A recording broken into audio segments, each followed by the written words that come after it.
नमस्कार मित्रों, आपका मेरे चैनल स्टडी विद संध्या में बहुत बहुत स्वागत है। मित्रों, आज मैं आपके सम्मुख भारत का सामान्य परिचय लेकर आई हूँ, जो कि संस्कृत प्रतियोगी परीक्षाओं के लिए अत्यंत आवश्यक है। तो यदि आप मेरे साथ बने रहेंगे तो मैं आपको इनका संपूर्ण जीवन परिचय संक्षेप में बताऊंगी। तो चलिए हम पढ़ लेते हैं। भारवी 6ठी शताब्दी के संस्कृत के महान कवि हैं। भारत 6ठी शताब्दी के संस्कृत के महान कवि हैं। वो संस्कृत के एक कवि हैं।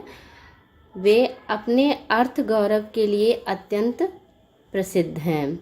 भारत अपने अर्थ गौरव के लिए बहुत अधिक प्रसिद्ध हैं। भारवे अर्थ गौरवम यानी भारवी अर्थ गौरवम, भारवीय अर्थ गौरवम यानी कि भारत अपने अर्थ गौरव के लिए बहुत प्रसिद्ध हैं। भारवीय अर्थ गौरवम, भारत अपनी अर्थ की गौरवता के लिए अत्यंत प्रसिद्ध हैं। इनकी कीर्ति का आधार स्तंभ इनकी एकमात्र रचना किरातार्जुनीयम महाकाव्य है। इनकी कीर्ति का, इनकी यश का जो आधार स्तंभ है वो इनकी एकमात्र रचना है। इन्होंने एक ही रचना की है, किरातार्जुनीयम महाकाव्य, जो बृहत्त्रयी में भी आती है। जो इनकी एकमात्र रचना है किरातार्जुनीयम, वो बृहत्त्रयी में भी आती है। इसकी कथा वस्तु महाभारत के वन पर्व से ली गई है। किरातार्जुनीयम की जो कथा वस्तु है, कथानक है, वो महाभारत के वन पर्व से लिया गया है, जिसमें किरात वेशधारी शिव एवं अर्जुन के बीच युद्ध दर्शाया गया है। तो इस कथानक में किरात वेशधारी शिवजी हैं और अर्जुन के बीच में युद्ध दिखाया गया है। और मित्रों, ये बृहत्त्रयी के विषय में भी मैंने एक वीडियो बनाया है। यदि आपने ना देखा हो तो मेरे चैनल की प्लेलिस्ट में जाके देख सकते हैं।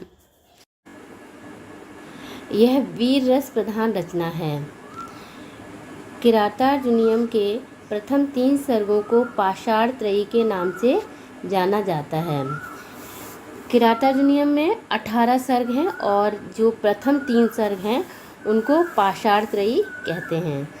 संस्कृत में किरातार्जुनीयम पर कम से कम 37 टीकाएँ हुई हैं, यानी 37 टीकाएँ लिखी गई हैं किरातार्जुनीयम पर, जिनमें से मल्लनाथ की टीका घंटापद सर्वश्रेष्ठ है। और उसमें से भी जो सर्वश्रेष्ठ टीका है वो है घंटापद, जो मल्लनाथ ने की है। इनका रचना काल पश्चिमी गंग राजवंश के राजा दुर्विनीत तथा पल्लव राजवंश के राजा सिंह विष्णु के शासन काल के समय का है। यह इन्हीं के दरबारी कवि माने जाते हैं। ऐसा कहा जाता है कि जो राजा दुर्विनीत और पल्लव राजवंश के राजा सिंह विष्णु थे, ये उन्हीं के शासन काल में थे और उन्हीं के दरबारी कवि थे। इन्होंने बड़े से बड़े अर्थ को थोड़े से शब्दों में प्रकट कर अपनी कार्यकुशलता का सुंदर परिचय दिया है। इन्होंने चाहे कितने भी बड़ा सा बड़ा अर्थ हो, उन्होंने उसको छोटे से शब्दों में उसको समझा दिया है, उसको बता दिया है, और इसीलिए इनको भारवीय अर्थ गौरवम कहा गया है। इनकी रचना में प्राकृतिक दृश्यों का मनोहारी वर्णन देखने को मिलता है। इनकी जो रचना है किरातार्जुनीयम, उसमें प्रकृति का बहुत ही सुंदर वर्णन किया गया है। भारत संभवतः दक्षिण भारत में अचलपुर के निवासी माने जाते हैं। महर्षि कवि के वंश भट्ट ब्राह्मण भटनागर कायस्थ कुल में जन्मे थे। यह एक शिव भक्त थे, ये शिव जी के भक्त थे। अवंति सुंदरी कथा के अनुसार भारवी दक्षिण भारत के रहने वाले थे। इन्होंने एक अवंति सुंदरी कथा जो दंडी ने लिखी है, उसके अनुसार ये दक्षिण भारत के रहने वाले थे, ऐसा बताया गया है। और पुलकेश द्वितीय के अनुज विष्णुवर्धन के सभा पंडित थे। विष्णुवर्धन का शासन काल 615 ईस्वी के आसपास माना जाता है, और जो विष्णुवर्धन है उनका शासनकाल 615 ईस्वी के आसपास माना जाता है। इनके समय के विषय में विभिन्न मत हैं, अतः इनके समय के विषय में सटीक जानकारी नहीं मिलती है। इनके विभिन्न मत हैं, इसलिए इनका जो जन्म है, इनका जो समय है, किस समय ये पैदा हुए थे, उसके विषय में एक बिल्कुल ही सटीक यानी एक परफेक्ट जानकारी नहीं मिलती है कि किस समय पैदा हुए थे। परंतु कुछ प्रमाणों के आधार पर इनका समय 6वीं शताब्दी या 7वीं शताब्दी का पूर्वार्ध माना जाता है। परंतु कुछ प्रमाण मिले हैं जिससे कहा जाता है कि ये 6वीं शताब्दी या 7वीं शताब्दी के पूर्वार्ध के कवि हैं। इनका मूल नाम दामोदर था। कहा जाता है कि इनका जो नाम था वो दामोदर था। इनके पिता का नाम नारायण स्वामी तथा माता का नाम सुशीला था। इनकी पत्नी का नाम रसिकवती या रसिका था। इनके 3 पुत्र थे, जिनमें से एक का नाम मनोरथ था। इनके 3 पुत्र हुए थे, जिसमें एक मनोरथ थे, जिसके वीरदत्त नामक पुत्र हुआ, जिसकी पत्नी का नाम गौरी था। तो मनोरथ के पुत्र का नाम वीरदत्त था और वीरदत्त की पत्नी का नाम गौरी था, जिनके दंडी नामक महाकवि की उत्पत्ति हुई। जिनसे दंडी नामक महाकवि थे, उनकी उत्पत्ति हुई। वैसे कुछ विद्वानों में इस विषय में मतभेद है कि दंडी भारव के प्रपौत्र थे।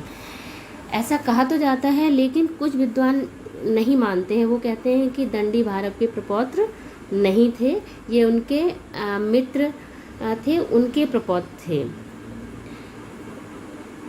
प्रचलित दंत कथाओं के आधार पर कहा जाता है कि वे एक अभिमानी विद्वान थे।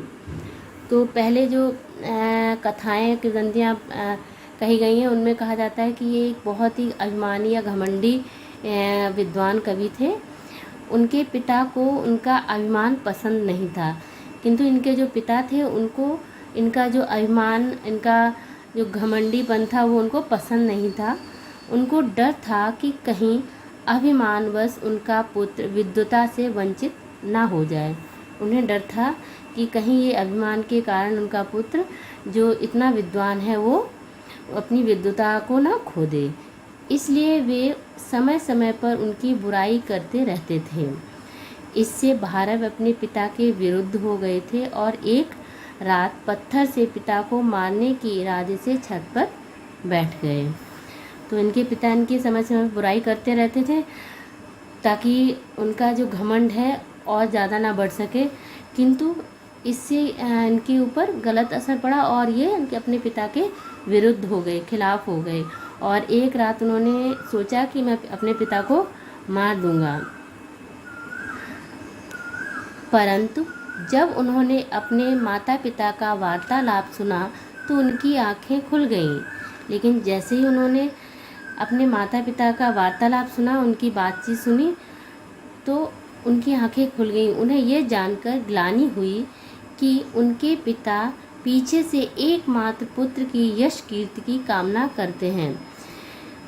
तो जब उन्होंने बातें सुनी तब उन्हें पता चला कि जो उनके पिता हैं उनकी सबके सामने बुराई ज़रूर करते हैं, लेकिन वो चाहते हैं कि उनका जो पुत्र है उसको बहुत यश मिले, उसे कीर्ति मिले और अद्वितीय विद्वता की प्रशंसा करते हैं। और वो उसकी जो विद्वता है भारत के अंदर, उसकी वो बहुत ही अपनी अंतरात्मा से प्रशंसा करते हैं। वह नहीं चाहते हैं कि भारत शास्त्र चिंतन का परित्याग करें। भारव ने पिता के समीप जाकर सारी सच्चाई बता दी। जब भारव ने ये वार्तालाप सुना तो उनको अंदर से बहुत ही बुरा लगा कि वो अपने पिता को मारने जा रहे थे, लेकिन उनके पिता तो उनके विषय में कुछ और ही सोचते हैं। तो उन्हें ग्लानि हुई और अपने पिता के सामने जाके उन्होंने सारी सच्चाई बता दी कि वो यहाँ पर किस लिए आए थे। जिस पर पिता ने ससुराल जाकर 12 वर्ष तक वहीं सेवा करके प्रायश्चित करने को कहा। तो उन्होंने कहा अपने पिता को कि उन्होंने ऐसा ऐसा पाप करने की सोची थी, आप मुझे बताएं कि मैं इसके लिए क्या प्रायश्चित करूं। तो उनके पिता ने बोला तुम अपने ससुराल जाओ और 12 वर्ष तक वहां जाकर सबकी सेवा करो। इस तरह उन्होंने 12 वर्ष अपनी ससुराल में जाकर सबकी सेवा की। अलंकृत शैली के जन्मदाता भारवी को आतपत्र, नारिकेल फलम, सम्मित वचा नामक उपाधियों से विभूषित किया गया।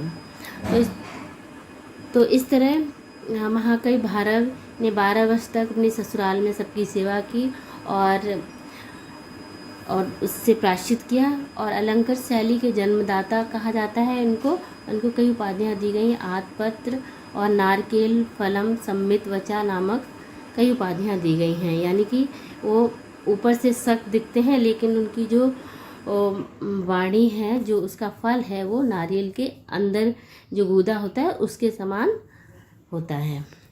तो इस तरह मैंने आपको आज भारव के जीवन के विषय में कुछ जानकारी दी। तो यदि आपको ये मेरा वीडियो पसंद आए तो कृपया लाइक करें, शेयर करें और मेरे चैनल को सब्सक्राइब करें। धन्यवाद।